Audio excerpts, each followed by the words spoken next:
Good evening and welcome to the Cuyahoga County Progressive Caucus May meeting. I'm Steve Haleko. I'm the political director of the organization. And I want to start off with kind of a few housekeeping things and some upcoming CCPC stuff before we get to our main speakers and main program. What we have found through numerous Zoom meetings is two things. One, that we don't put a lot of stuff in the links. In fact, or in the chat. We don't put any links in the chat because people are going back and forth to look and they're trying to save it and so forth. So everybody who is here tonight or who registered for the meeting and couldn't make it will get an email with various links that we're going to talk about tonight. And the other thing that we found, and that's why we send it to people that register but don't attend, is we get far more people viewing the YouTube recording of the meeting than actually show up. So there's a lot more people that are getting this meeting than are actually here tonight.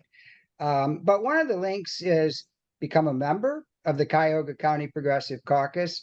Oftentimes, our events go out to the public. People who aren't members come to the meeting and they like what they hear, and so they want to join. Membership is, of course, free in the Progressive Caucus. There is a donate link, and if you have extra money and are willing and able to contribute, that would be great. We are all volunteer funded, all volunteer staffed, and to keep our office open and send out our emails, we need contributions, small contributions from our membership. There'll also be a link to the video recording of this meeting. And if you like what we talk about and want to share it, that'll be great. But that's for the folks who registered and can't make it primarily. There'll also be a link to our June meeting. And our June meeting is kind of a social event. We call it /fundraiser, but the contribution part is optional. You may recall last year, we were in Cleveland Heights in June. We're going back, and it's kind of going to be the same thing. And I see Cleveland Heights City Councilwoman Gail Larson at the meeting. Thank you, Gail. Gail reserved the Forest Hills Pavillion for us for our June meeting. Now, the 27th. Okay, you may recognize that date because it was in the news recently.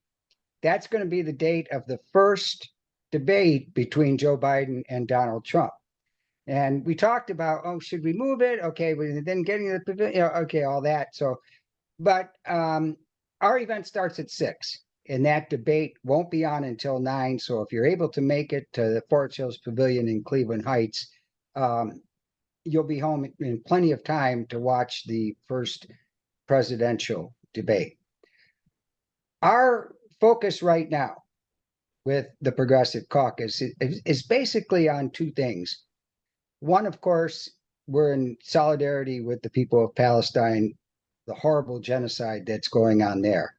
And so one of the things that goes out in every single one of our communications are upcoming solidarity with Palestine events. And what's happening this Tuesday is a call for people to go to county council and give testimony urging county council to divest from Israeli bonds. And you probably are aware of how much divestment is in the news, and our county government has a lot of money invested in Israeli bonds. And so that's what the ask is. If you can't make it down to county council, but can sign on to a letter, there's a link to that as well. The other big thing we're looking at, of course, is funding for it appears to be Browns Stadium. And I don't know if you guys took our survey or not, but when I make the statement, we are opposed to public sector dollars being used for the Browns Stadium, that is based on our survey, in which I think like 97% of our members said no public funding for Browns Stadium. Now, it appears that they're looking at building a new dome stadium in Brook Park. And so our best guess, our judgment right now, is that would involve public sector dollars from county government.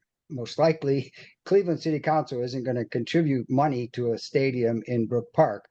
So our ask right now is to call or write your county council person and simply say, I'm opposed to public sector dollars being used for a new Browns stadium or a renovated Browns stadium.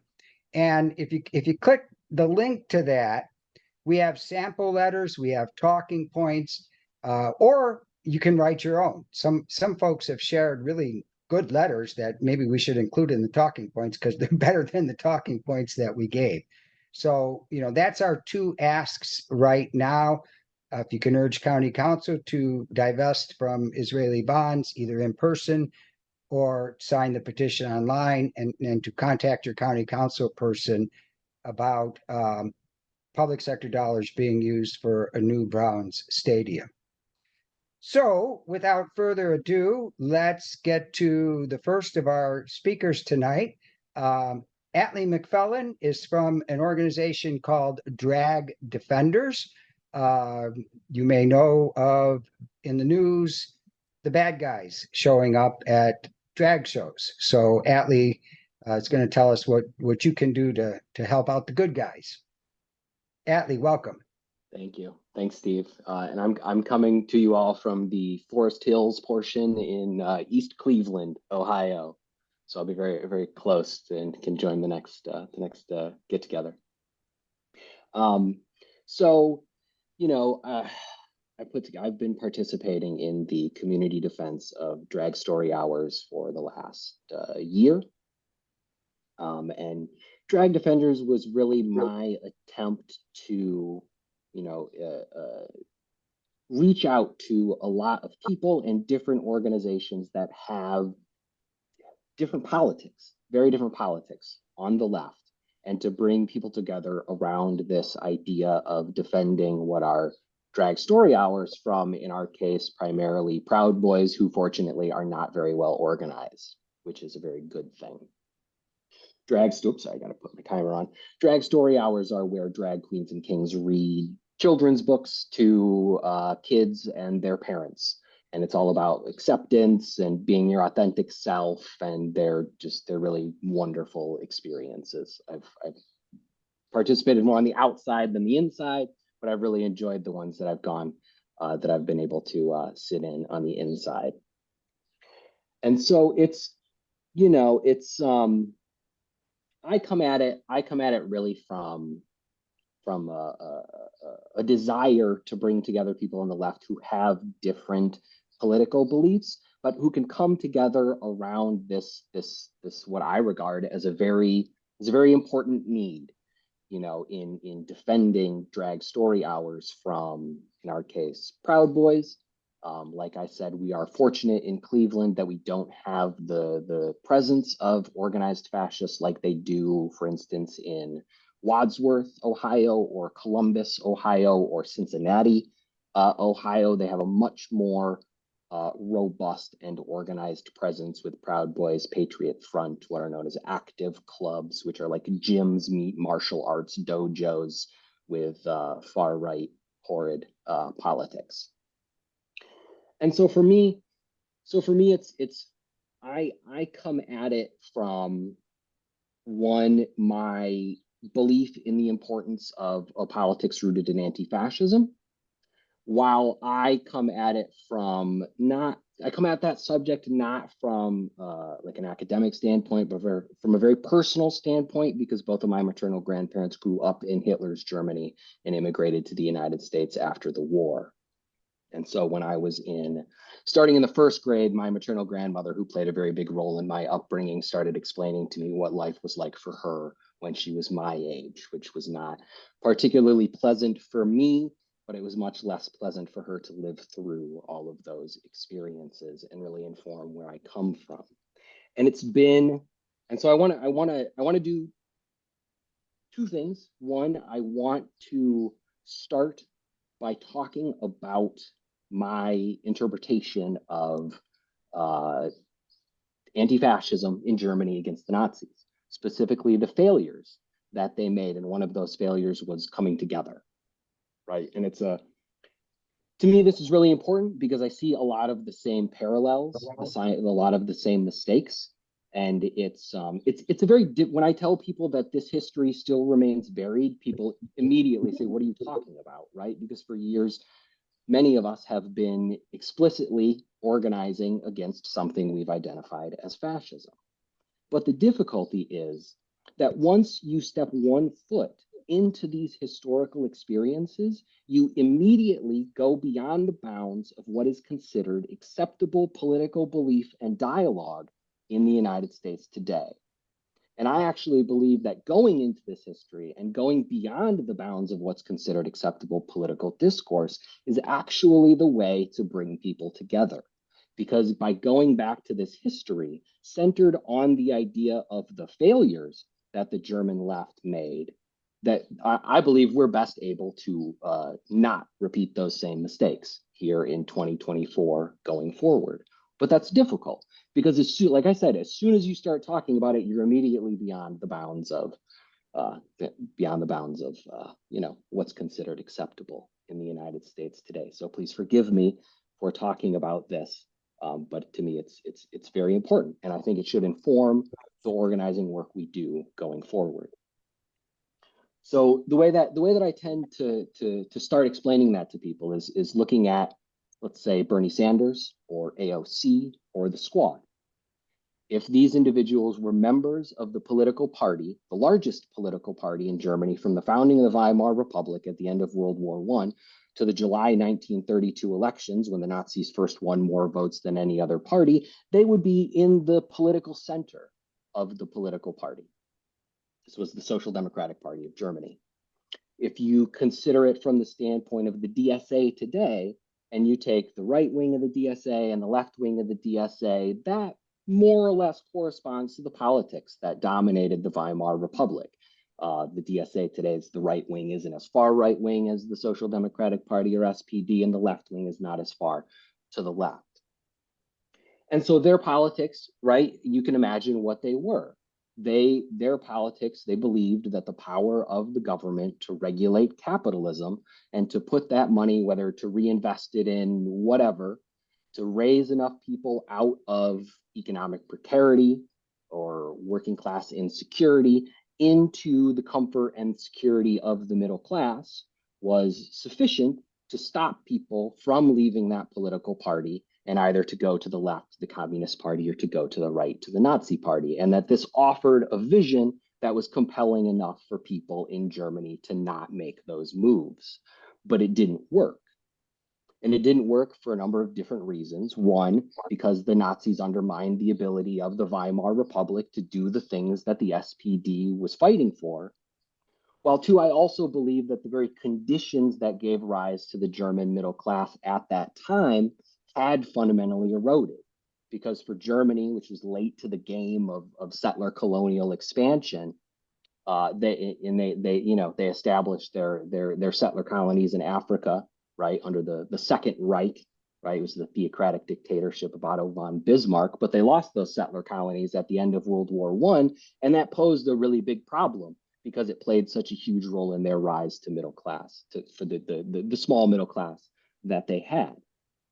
And so what ended up happening is that as the 20s progressed, the more that the SPD's politics failed to stop the Nazis and failed to stop people from joining the Communist Party, the more they turned to what leaders of the party would refer to years later as a semi-dictatorship in the name of anti-fascism. And I'm not saying, I don't want anyone to think that I'm asserting that all of these things are like, direct historical parallels, but I think they offer a lot of lessons to us, especially, this concept of the semi-dictatorship. A lot of people are now turning away from the Democratic Party as a result of, amongst many things, Biden's support for Israel and police repression, things like that. And so what happened is then they also joined the Communist Party, which was formed at the beginning of at the end of the First World War by people like Rosa Luxemburg, who had been members of the SPD.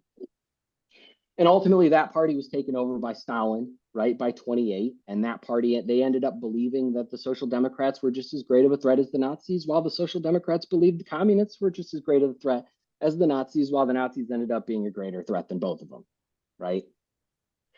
And the problem emerged because at the end of the day, what happened, and this is a really inconvenient fact for those of us in the United States, is most of the leaders of the Social Democratic Party, those who made it out, right, who made it out to Austria or made it to England, ended up seeing that choice.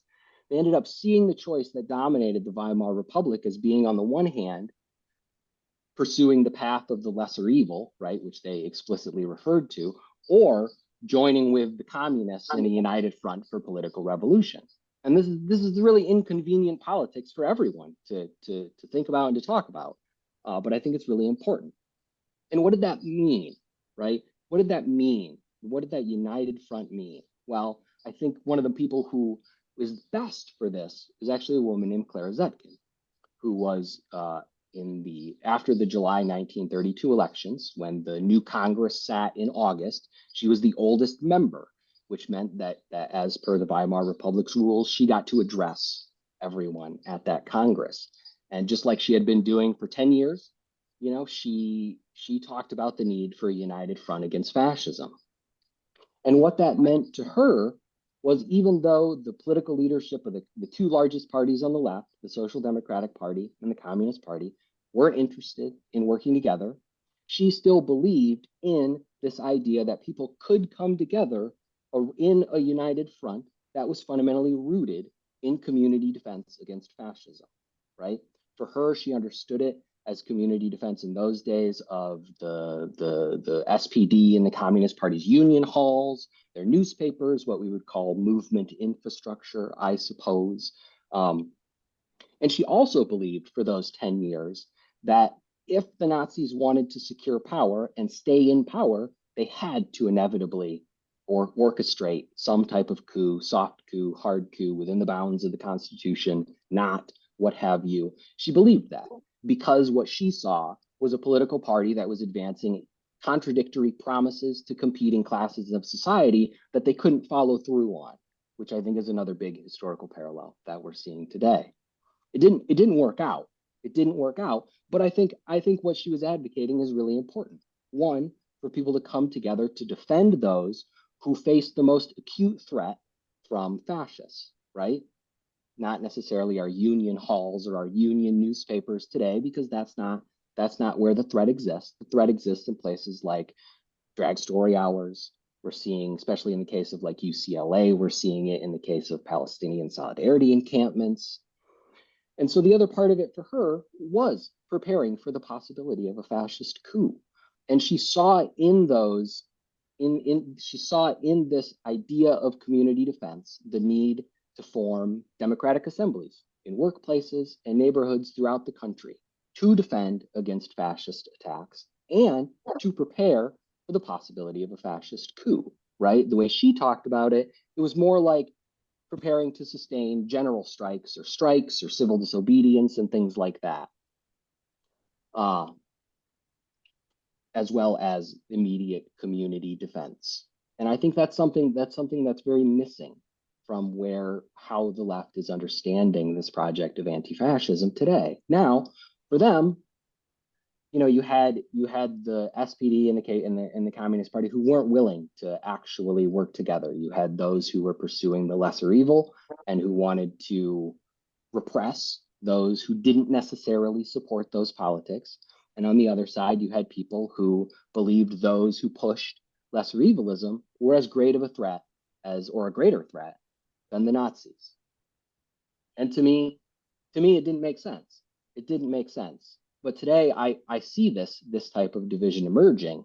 And to me, this history says, to me at least, that we definitely shouldn't make those same mistakes. And I believe that the way to do justice to this history, to the failures of the left in Germany, first and foremost, is centered on this idea of community defense for people who don't necessarily have 100% the same politics, but who can agree in the necessity of defending those who are on the front lines of being threatened by fascists who want to do violence, want to harm, ultimately, children, parents, etc.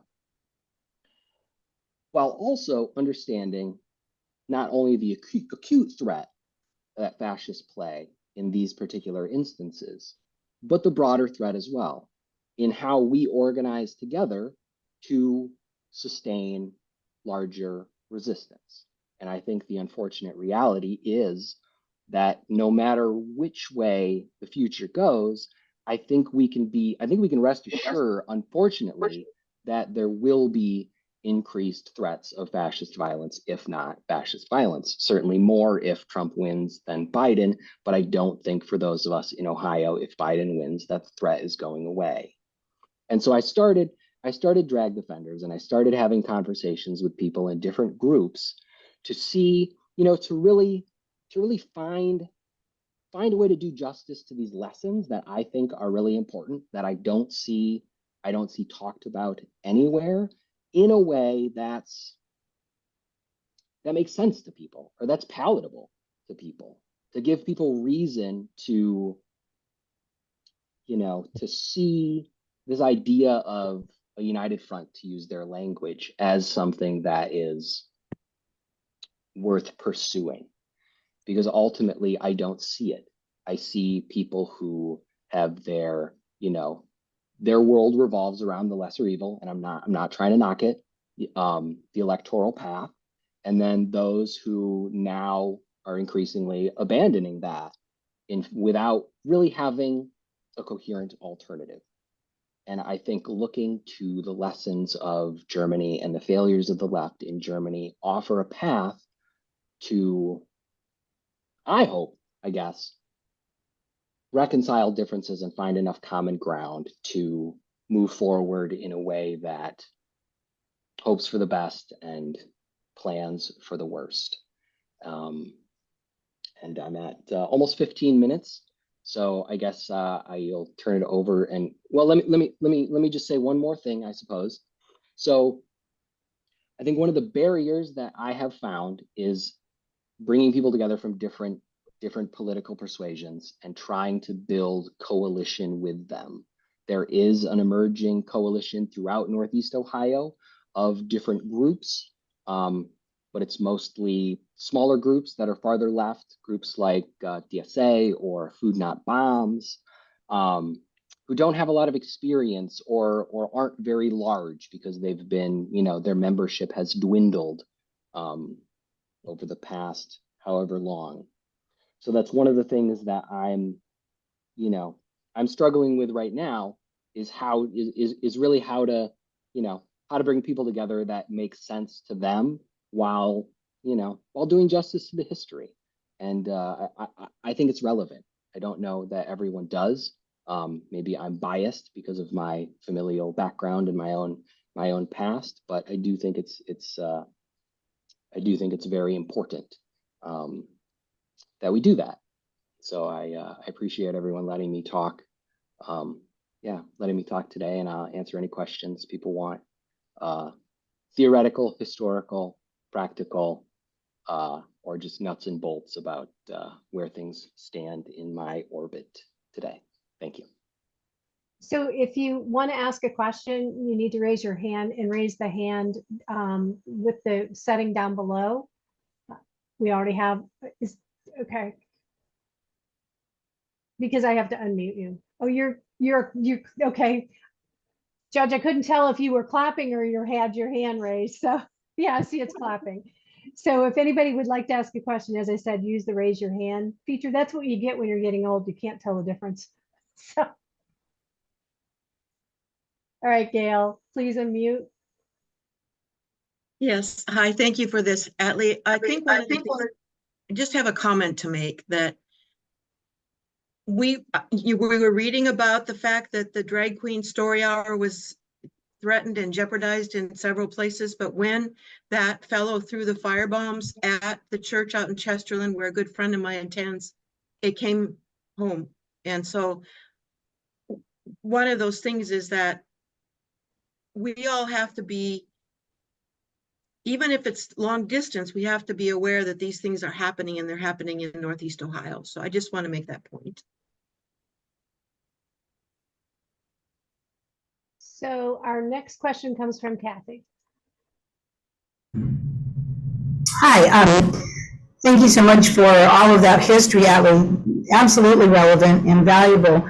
My question is what's next? Where do we go to support you? How do we help to build this coalition?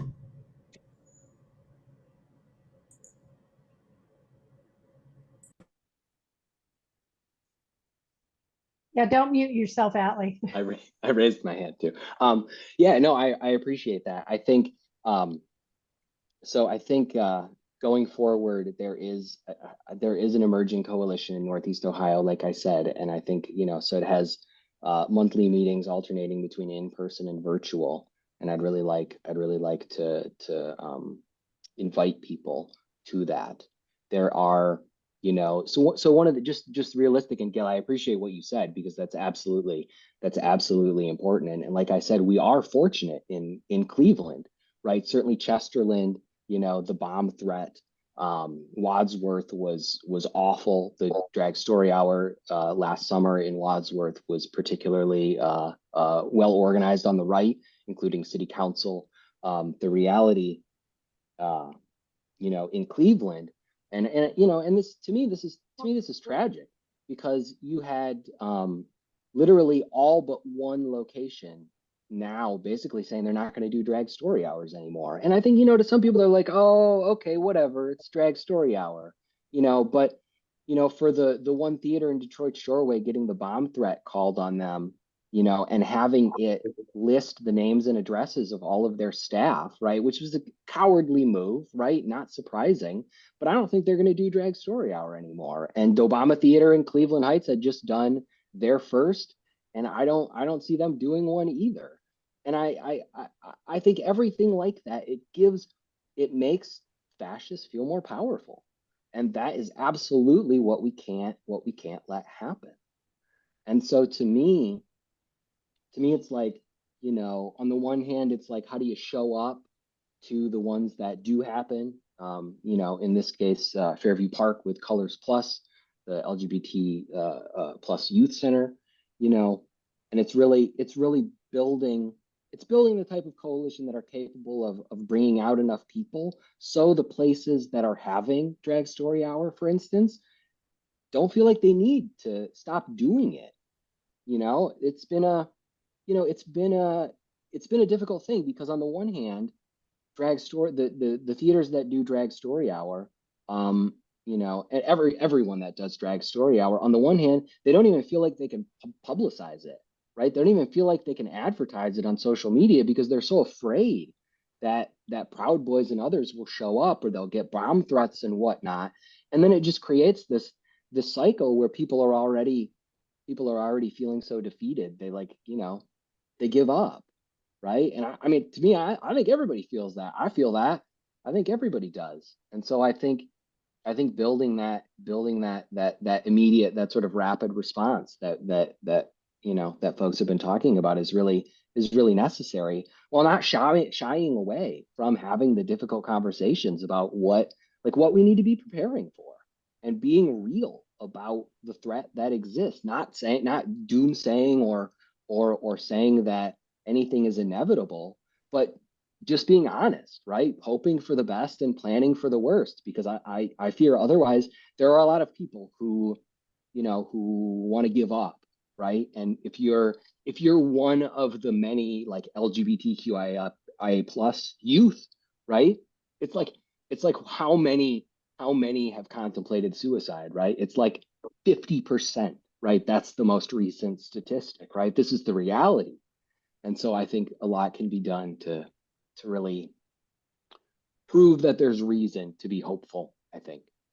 Yeah, so I appreciate that. And I'll definitely circulate the coalition for folks to participate in. Atlee, will you be circulating like when the coalition meets and so forth? Because I would definitely like the Progressive Caucus to be included in that. I know Deb has been attending the meetings. Am I correct, Deb? That's how Atlee found us. So, but that's definitely something the Progressive Caucus would like to be involved in. Yeah, absolutely. And there are groups that are trying to solidify a more formal coalition. So that is really the next step. But I think, it's hard. It's hard when you're a bunch of really small groups that are already stretched so thin, who have been losing members.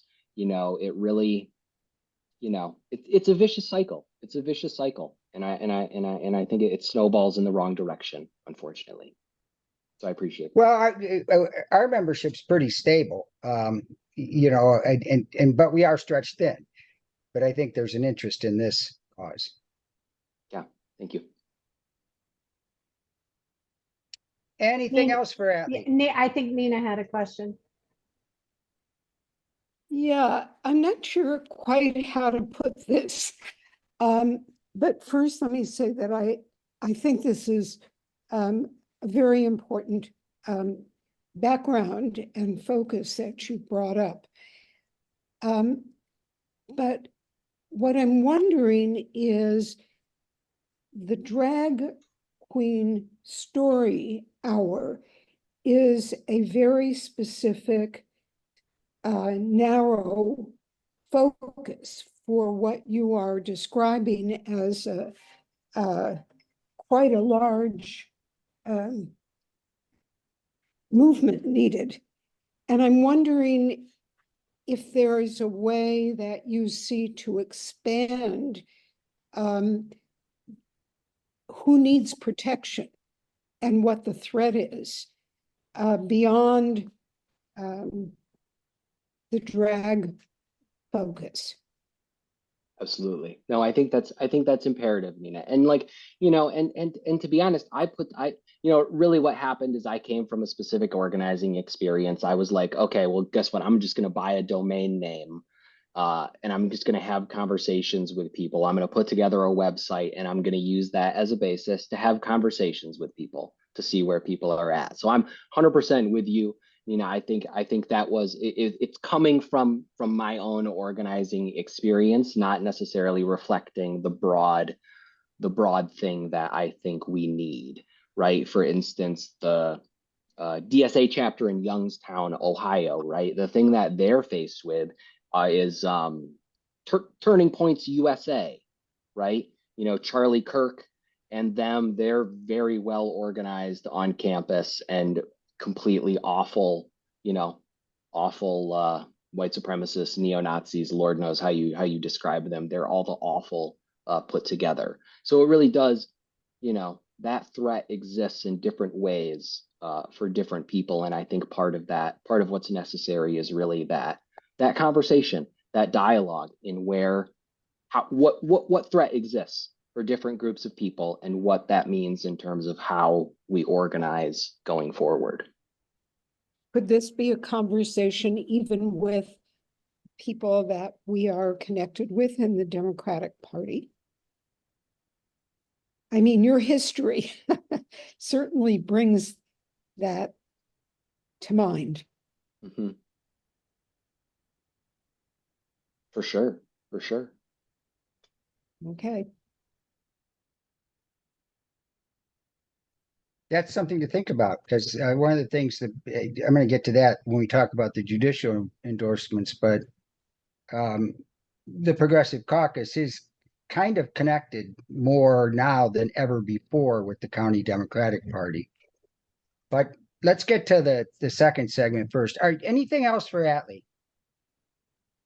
Okay, let's give Atlee a round of applause. You could also click the screen. Thank you. That was a very good presentation. Thank you, Atlee. Thank you. Next up, SPAN Ohio. And SPAN Ohio, Single Payer Action Network. I think that right when the Progressive Caucus formed in 2016, that we almost immediately connected as a partner organization with SPAN. Any progressive organization should be in favor of a single payer healthcare system.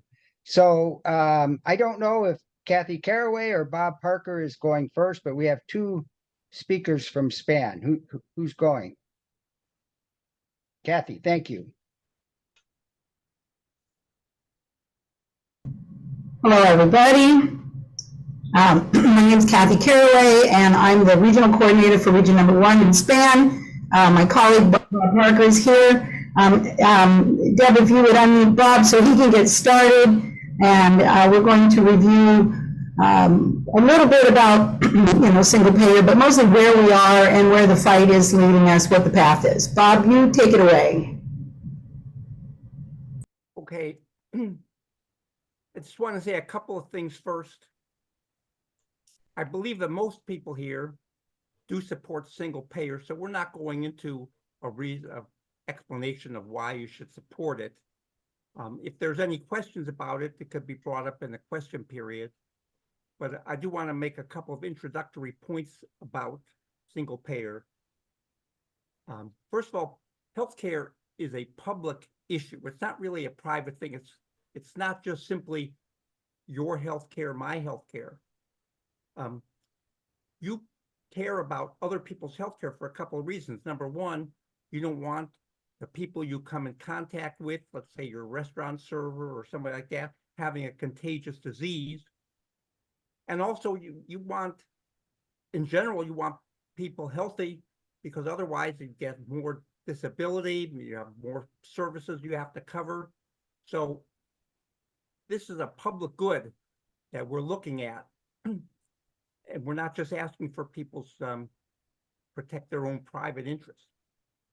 And then another thing I want to do, and I'd like to share my screen for a minute, so I have it. And there it is. Okay, so one thing I'm showing this chart for a couple of reasons. So this is public spending for healthcare. And as you can see, the United States spends more per capita on healthcare than other advanced countries. And so what we're talking about here is that when we talk about healthcare for all, we're not talking about something theoretically, single payer could work, universal healthcare could work. It does work. It works in every other country. They don't have bankruptcy for healthcare like we do. They cover everybody and they do it for less. So it actually exists. It's not something we talk about theoretically. And also, a lot of times I hear people say, we should divert money, instead of spending on defense, we should spend money on healthcare. Well, which is a good sentiment, but you don't have to take money away. You actually save money by having a single payer system. So this is something to keep in mind, and it's a really good talking point. And the other thing here in this chart, they kind of made a mistake because they were supposed to have these two colors for the US, but they didn't. But what they're saying under the title, public spending exceeds total spending in other nations. So here's the total spending in other nations. If you see this line right here, this is the public spending in the US. So the US is like Medicare, Medicaid, but also the government as an employer and various things like that. And that's more than almost all these countries and just about as much as the two most expensive. So I would summarize it as such: we are paying for a national healthcare service, we're just not getting it. So now I'd like to turn it back to Kathy. Kathy, which one are you using, the new one or this one? Okay, we got you. We got you. Okay, is this better sound, folks? Yes. You might need to adjust the microphone volume. Up Just or going down? forward. Down. Down. But you're okay. You're good the way you are right now. Okay. Okay.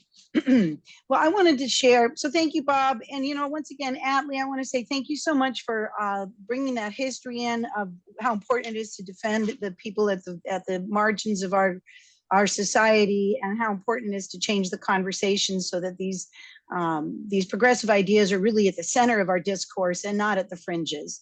And that's a huge lift, because I do think that the conservatives have had a concerted effort in this country to Nazify our own culture here. And it's very scary stuff that's going on. One of our goals as in SPAN, at least the Region 1, has been to build coalition with progressive groups here.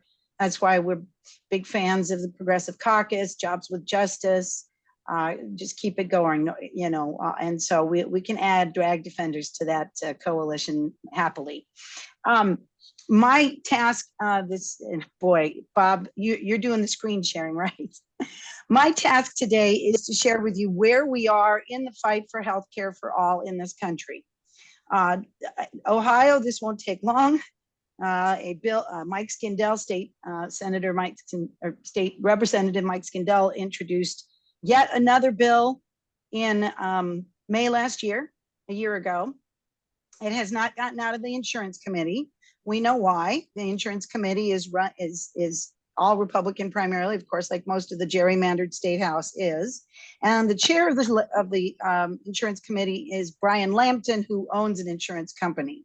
So given what's going to happen to private insurance companies with universal health care and single payer, the resistance is going to continue. And in fact, and I see your hand up, Bob, but 1 second. And in fact, it's been 40 years that that single payer has been introduced in Ohio to no success, to no results. So at the moment, we're begging Chair Lampton to at least give us another hearing, but it's pretty sad. Same thing with federal. It hasn't moved out of committee. Bob, did you have something you wanted to add at this point? Okay. No. Okay. So, oh, no, that's my cursor. Okay. So, but other states have had more progress, and Oregon, California, and New York are definitely in the forefront, with Oregon kicking some serious butt as far as the progress they have made. I'm just going to pull up the website. Where did it go? It's right here. So what was happening in Oregon is, I'm so sorry, 1 second here.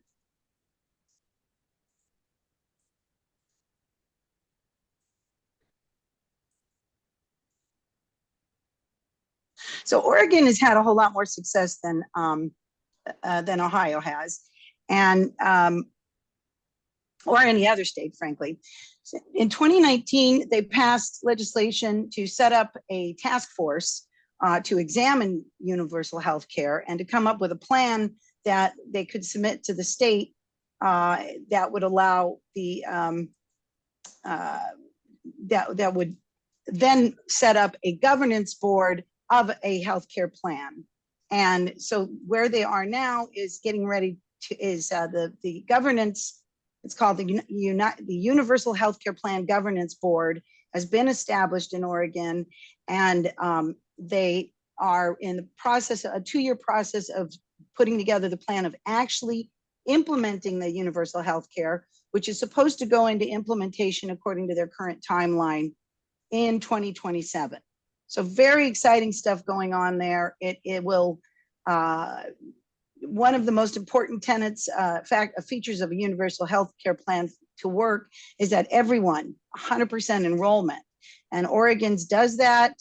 They have a great approach to integrating, Medicare, as well as like even there's like 9 tribal organizations in Oregon and their healthcare system.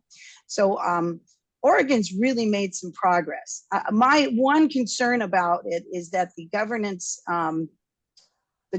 entity is entirely appointed by the governor and the legislature, which if, things swung a different, to the other side in Oregon, could do a lot of damage to this plan. But perhaps that won't happen, or it won't happen until the plan has been implemented. And like the ACA, it's just too politically costly to take that much healthcare away from folks. The website, if you wanted to check this out, is hcao.org, Healthcare for All Oregon. And there's just a tremendous amount of information on this website. One of the great things about this website I found was the number of tools that, and you know, Bob, even though we just had our website completely revamped, I think Oregon's is better. Little side story there. Anyway, so that's HCA, that's Oregon. Now, California has had a little bit of progress. The California law is called CalCare, and they just reintroduced this legislature, AB 2200, basically the same thing. And it's been bounced around quite a bit, but it just got out of the health committee and is headed to the appropriations committee. So we'll see. Yep, there they are, celebrating the CalCare win on April 24th. Now, what has happened in the past with CalCare, and this was just in 2022, it's funny, the media talks about how, well, it was going to be too expensive. No, it was just corporate Democrats taking too much insurance money, because hours before it was to be voted on by the appropriations committee, the chair just pulled it off of the agenda. And that was 2022 CalCare. So they're facing the same kind of political headwinds. Those people just don't call themselves Republicans. Now, New York has also made some progress, more progress than most other states. Let me just pop over there. And but they're nowhere near where the Oregon or California are in terms of their development. What I think is most interesting about Oregon's moves has been they passed a constitutional amendment, just like we did last year with reproductive rights, making healthcare for all a constitutional priority. And I do think that that is something that the coalition of organizations with, you know, that we are partners with as we move forward with this cause is something to really look at in terms of a tactic or a strategy, is to get that constitutional amendment. Because one, it'll be an initiative that people can vote on, and we can overcome the resistance that we get from our gerrymandered state house. So really keeping our eyes on how Oregon is moving forward, because, you know, marriage equality, cannabis justice, these things have taken state by state approaches, and we're there now, or almost there now anyway, with cannabis justice. You know, Canada had a similar approach, a state by state approach. And I do think that there's something to be said there, but boy, do we have obstacles to overcome. That is what I wanted to share with you. Do you have anyone with questions, thoughts?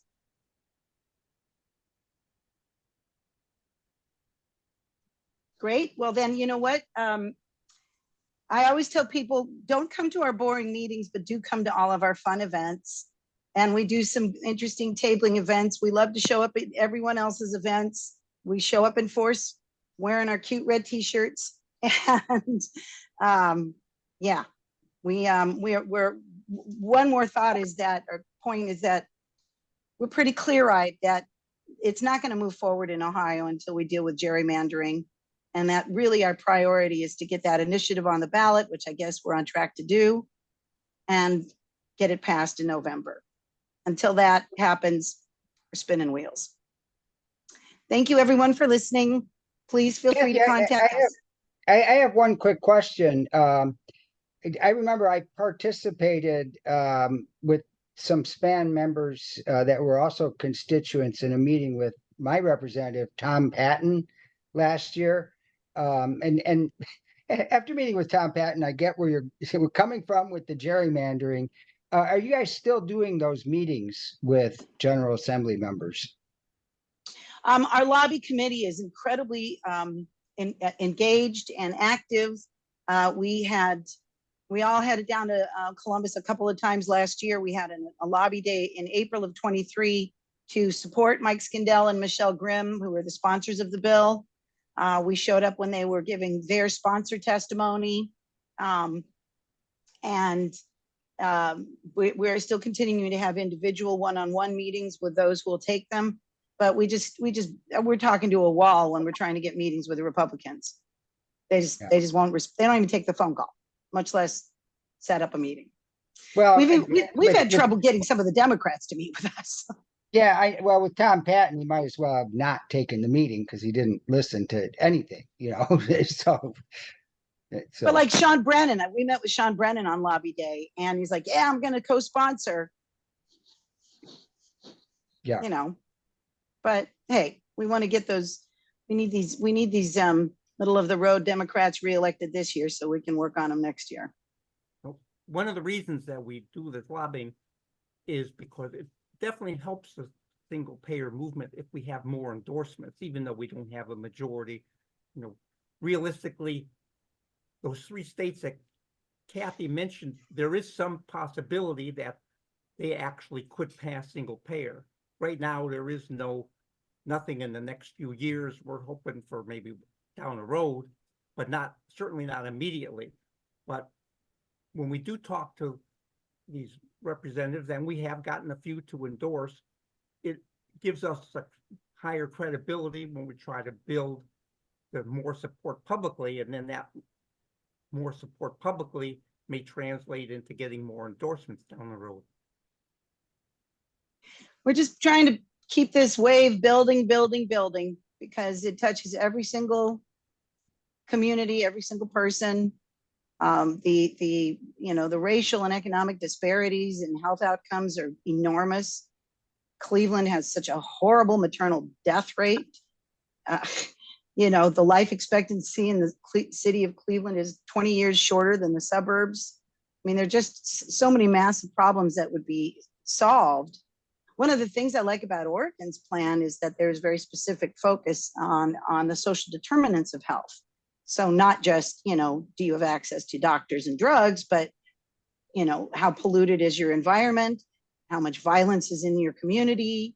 What do you have? Are you living in a food desert? Do you have family and support group? Those kinds of things that are part of the Oregon legislation. So Bob, I think Oregon's going to get there. I do. Anyone else? Anything else for Kathy or Bob? Let's give Span Ohio a round of applause. Thank you for having us. Thanks for coming tonight. Okay, the last segment, and it's kind of good that we are a small group because we want to hear from you on this. But I want to give some context first about the question of whether or not CCPC should do judicial endorsements. We have not in the past, and the main reason is when we do our legislative endorsements, we have a screening committee, and we can ask legislative candidates, or I should say executive candidates as well, what's your position on this issue? Would you vote for this bill? Would you support this bill? But judicial candidates are not allowed to comment on cases. So in the past, we've kind of looked at that and said, we want to stay away from judicial endorsements. But 2 things have occurred. And one is this spring, for example, before the March primary, I probably had 15 different emails from our members saying, who are you endorsing in this judicial race, or which judges should we vote for, et cetera, et cetera. So I have to, the same response. We don't do judicial endorsements. Okay. But there is an interest in our membership on our take on judicial races. The other thing that has happened over the last few years is many of us in the Progressive Caucus have become more involved with the Democratic Party. And we got one of our members, Dave Brock, elected chair. And part of that process, for example, I'm the city leader of the community I live in, Middleburg Heights. Okay. Deb is the Dem Club president of Ward 11. And there are other, central and executive committee members in this room and throughout the organization who are now participating in the Democratic Party's endorsement process, who have gotten to know the judicial candidates better. And in discussions among ourselves, well, this one is far more progressive than this one, even though we can't ask, specific, what would you do in this case, because judicial candidates can't comment. We can kind of tell who might be better. Now, ultimately, any endorsements are done by a vote of our membership. But we do have a screening committee that's in place to kind of eliminate people who are clearly not progressive, because we found early on in our history that some people can talk to friends and answer the questionnaire the right way, but they're not really progressive. So we don't put those types of candidates to a vote of our membership. So we don't really know if we should do these judicial endorsements, and if so, what form should they take? So we want to hear from you. And Judge William Blvd is with us tonight. And so, with any input we could have from any of you, William, if you would like to say something, though, because I know you've gone through the Democratic Party's process and you kind of know this pretty well. Certainly not my first rodeo. First of all, thank you, Steve, for welcoming me here and giving me the chance to speak. I was very honored to have your personal endorsement last time, Steve, but of course, the Progressive Caucus itself, as you say, has not endorsed judges as a matter of policy, which I think is perfectly fine and understandable. Judges, of course, cannot say, I will always rule one way or I will never rule another way. If you were ever to set foot in a courtroom, you would want to expect your judge to be fair and impartial and open-minded and not to have prejudged any case which comes before him or her. That said, judicial candidates and judges are permitted to speak in very broad policy terms of what their views are, while emphasizing that they would never prejudge a case and that everybody deserves a fair hearing. If the Progressive Caucus were to decide to endorse judges, which I would personally support, because I, for one, would regard it as a very valuable endorsement, I would be very proud to claim. If you were to do so, then you would have to be excruciatingly clear to judicial candidates that you are not asking them to commit to rule on in any particular way in any particular case, that you would want to know their general judicial philosophy, which they are permitted to discuss. And you would ask them, I think quite properly, about what organizations in the past they've been active or involved with. If somebody such as myself has been involved with NARAL Pro-Choice America, or the Handgun Control Federation, or the Brady Center and so forth, or the American Constitution Society, you can tell in broad terms what my views are on these issues. If, on the other hand, you had somebody who was, a member of the Republican Party or the National Rifle Association or the Federalist Society, that would be additional data you could use in deciding whether or not to endorse somebody. You could even, I would suspect, or I would expect, draft a short statement of what you considered to be the Progressive Caucus's goals. I don't know if we actually have a mission statement as such, but something like that you could present to anybody who was seeking your endorsement and say, do you, in broad terms, without prejudging any case, without taking sides on any case likely to come before you, are you in agreement with Progressive Caucus's goals and policies, broadly speaking? And if they say yes, again, that's another data point for you to consider. If they say no, or they hedge, or you are not persuaded by their explanation as to why they're not willing to give a flat out answer, that's a further data point you may consider. Thank you. Those are very good points, William, and I'm glad you were able to make it tonight. We do have kind of a mission statement, and when we do our legislative endorsements, the more astute candidates are wise enough to go to the site and look at it, but we've had some who aren't aware of it, and oh, really? You don't know, what's going on. Yes. Any other comments on this? I'm sorry, go ahead, Gail. Yes, I welcome any organization's viewpoints on judge selections, because I when I first moved here, I depended on Judge for Yourself. And I found that it's been inadequate the last couple of primaries or general elections. So because I'm interested in juvenile bindover and cash bail reform. Are those topics that we could ask about as a general policy for You from a could. judge? You could. Judges and judicial candidates are permitted to speak on any issue touching on the administration of justice or the improvement of the judicial system. They can't prejudge individual cases or issues, and they cannot commit themselves to, always doing one thing or never doing another in broad terms. But they can certainly talk about juvenile bindovers and so forth. Frequent topics will be, for instance, jury reform, bail reform generally, qualified immunity for police, that kind of thing, while always emphasizing that you're not prejudging any particular case or issue.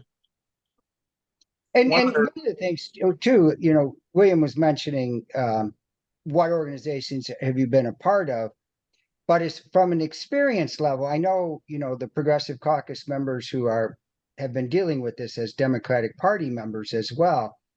We have, okay, what's your background? Oh, public defender, defense attorney, magistrate.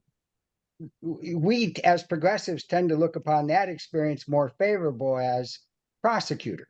Not to say we would never support a prosecutor, but it's just those experiences. As a former prosecutor myself, I'm glad to hear that. Yes. But it's been a while. Two other points, if I may. If you develop a questionnaire, I would encourage you to keep it short. There's one suburban club which has something like a 25-page long questionnaire, and that's just really daunting for very busy candidates. A lot of them just won't go to the trouble. Secondly, you may wish to touch base with Stonewall Dems because they have an extremely well-developed, well-honed endorsement process. They and the Women's Caucus too. And if you want to talk to them about sort of the mechanics about what works best, what doesn't, best practices for considering endorsements, I think those would be good folks to talk to. And that's exactly what we're thinking if we get a sense that our membership wants us to do this. That'd be great, I think. And to your point about the short questionnaire, we are aware of that. And for our legislative candidates, it's like 10 or 11 questions. Yeah. The So shorter the Ann- better, so long as you cover the ground that you want to. Exactly. So Ann has a question or comment. Well, I have a suggestion because an endorsement from the Progressive Caucus, people are going to assume that's a progressive, in that office.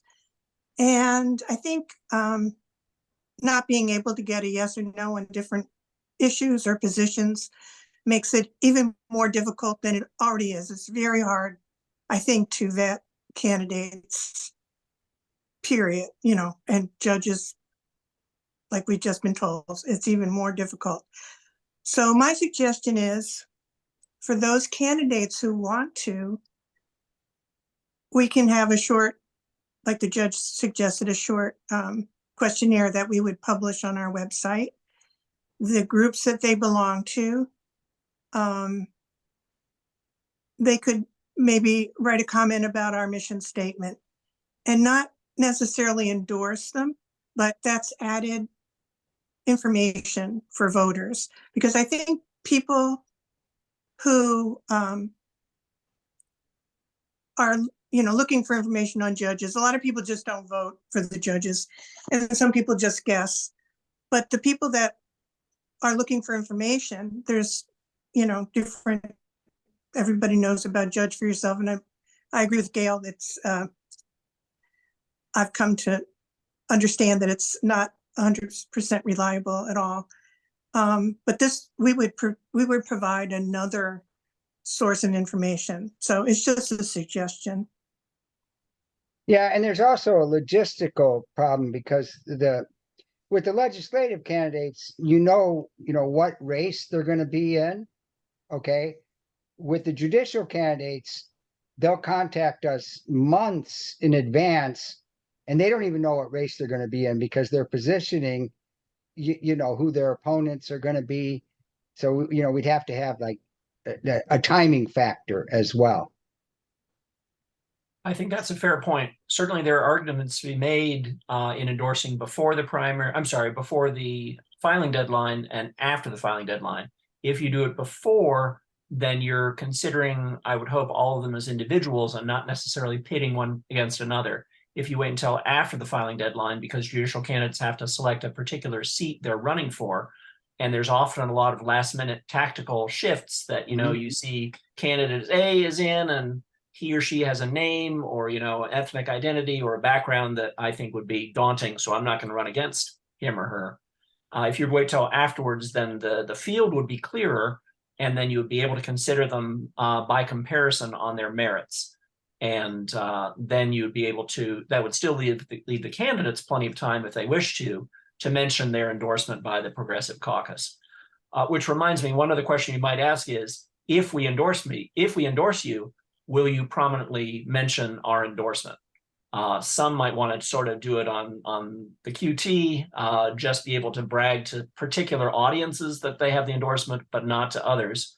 And I know we're all proud of being Progressive Caucus members. You might want to, in phrasing the question, just as I suggested, imply that you would expect that if they're going to be seeking your endorsement, they should have no compunction about bragging about it later. So we have another question from Douglas. Go ahead, Douglas. Yes, thank you. I, as a member of the caucus, a newer member, joined in the fall, I like the idea of judicial endorsements. And when the criteria for endorsements is formulated, I think an important matter for me for judicial candidates is their understanding of addiction. I understand about 80% of those who are incarcerated are addicted, have the disease of addiction, drugs or alcohol. So I would like to understand a judge's philosophy when it comes to treatment over time in jail. And I know in many instances, judges' hands are tied because there are mandatory minimums, for example, for possession of narcotics or OVI, operating a vehicle while intoxicated. But does the candidate understand that addiction is a disease, and do they prefer the treatment route, dealing with the public, seeing this drugs and alcohol as a public health issue as opposed to criminal or as a simple criminal matter? May I speak to that? Sure. There are mandatory minimums for some high-level drug trafficking. I'm aware of no mandatory minimums for drug possession, except at the very highest levels. And typically in those cases, there also suggestion there will be evidence in support of the state's claim that they were in fact themselves trafficking. I think the 80% figure of addiction might be on the high side. I've not seen a particular figure, but that sounds high to me. Certainly it is a significant factor, and the caucus would certainly be within its rights to ask about judges' views about rehabilitation, and as I was always saying during the campaign, treating drug addiction, low-level drug addiction especially, as a public health crisis and not so much a criminal law matter. Certainly the Progressive Caucus would be within its rights to ask judges' views on that. And many of these cases, many criminal cases in particular, do have addiction or substance abuse as a factor to be considered. Our next question comes from Sean. Hi, thank you for having me. I'm in favor of it just because Republicans have run down ballot for decades now, and we have the prison industrial complex that we have today because of it. So just to be able to have the opportunity to have a CCPC say would go a long way, not just for the candidates or the judicial potential nominees, but just for people as another option, because we do offer the Cleveland Plain Dealer, judge for yourself. And I think that'd be another great option for people to see sort of a holistic picture of who these people are.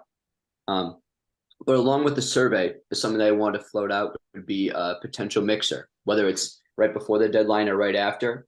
That way we can meet all the judicial candidates in an informal setting and then offer a CCPC debrief just with members of the caucus to discuss the interactions that we had, what we learned in those discussions as a supplement to the survey. Thank you. If I may, both the Women's Caucus and the Progressive Caucus, I'm sorry, both the Women's Caucus and Stonewall Dems do that. And I've been involved in meetings for both organizations and they find it very helpful. And it does give you a human connection in a way that just reading a questionnaire doesn't. Bob? Bob? Yeah, suggest that we could keep open the option of, let's say, instead of endorsing specifically, but maybe have a category of qualified or well qualified. I think the Bar Association does that, but let's say there's more than one and we really don't want to have to choose. You know, you could kind of say, okay, these people do fit into our general qualifications, but I'm not sure how that would work and whether that's preferable, but I'm just suggesting that you could leave that as an option for the moment, and depending on how the candidates are. I know of at least one group, Cameo, which is the Arab American Middle Eastern Democratic Advocacy Group that occasionally does joint endorsements. When I ran in 2020, both I and my Republican opponent were endorsed, which was kind of weird, but we could both truthfully say we were endorsed by Cameo. And as it happened, you're not going to get that in every race, obviously, but no reason, if the caucus were convinced there were two candidates, let's say, or three going head to head, and they were all equally deserving of the caucus's endorsement, then they could all get it. Obviously, in terms of bragging rights, any individual candidate would prefer it to be unique to them. We've actually, on occasion, had difficulty discerning between two good legislative candidates. Yes. That's a good problem to have. It's better that than lesser Oh, two yeah. evils. Yeah. And that's why we ultimately let our membership decide. Some very good input tonight. Anybody else have anything on the judicial endorsement topics? And like I say, I'm not, steering committee is going to discuss it, but, we're throwing this out there at our membership meetings just to kind of hear from you guys. And so we appreciate all of the input tonight. If I could be of any other help in your decision-making, please let me know. I'd be glad to talk further. Well, the only thing we wouldn't want you to do, William, is help us write the questionnaire, because you may be applying for the endorsement. Fair That point. would be a clear conflict. And so, Fair point. we will Although a keep little that in historical sidelight, if I may, I'm just reading American Dialogue by the Pulitzer Prize winning historian Joseph Ellis, and he notes when George Washington was inaugurated, he received a note from Congress welcoming him, and he asked James Madison to help him draft a response. So Madison did that for him. Madison was a member of the House at the time. And then the House decided to respond to the president's message. So they turned to Madison, not knowing he'd written the president's message. So he wrote the response. So as Ellis said, here was Madison writing to himself.